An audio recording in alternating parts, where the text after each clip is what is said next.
میں خوش آمدید۔ پاکستان میں جب سے لاک ڈاؤن ہوا ہے اور دنیا بھر کے اندر بھی پاکستان میں خاص طور پہ پانی کا بحران جو ہے وہ اب شدت اختیار کر سکتا ہے۔ ایک رپورٹ جو ہے وہ ابھی آئی ہے، اس کے حساب سے ان کا کہنا یہ ہے کہ لاک ڈاؤن جب سے کورونا وائرس ہوا ہے تو کورونا وائرس بحران کے اندر اس کی کوئی ویکسین نہیں بنی ہے، تو اس کے لیے حفاظتی تدابیر کے طور پر سب سے اہم چیز جو ہے کہ 20 سیکنڈ تک پانی سے ہاتھ دھونا ہے۔ اب 20 سیکنڈ تک جب لوگ پانی سے ہاتھ دھو رہے ہیں تو اس سے جو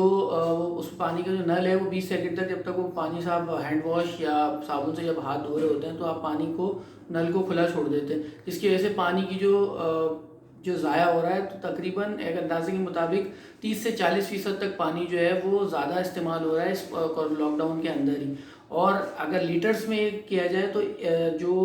ایک انسان جو 50 لیٹر اگر پانی استعمال کرتا تھا تو وہ 70 لیٹر استعمال کر رہا ہے۔ تو یہ چیزیں ہمارے ہاتھ میں موجود ہے، یہ ہمارے ہاتھ میں ہے، یہ ہمارے کنٹرول میں ہے کہ ہم اس کو روک سکتے ہیں، اس پانی کو ہم بچا سکتے ہیں، کیونکہ یہ جو پانی ایک ایسی چیز ہے جو کہ اگر پانی کا بحران پہلے ہی پاکستان کے اندر آپ دیکھ لیں کہ ڈیمز نہیں بن رہے اور بہت سارے ایشوز ہیں، تو ہم جتنے حد تک کوشش کر سکتے ہیں پانی کی بوند کو بچا سکتے ہیں تاکہ وہ ہمارے فائدے کے لیے کام آئے گا۔ اور یہ جو آگاہی ہے یہ لوگوں تک ہمیں پہنچانے کی بہت زیادہ ضرورت ہے۔ شکریہ۔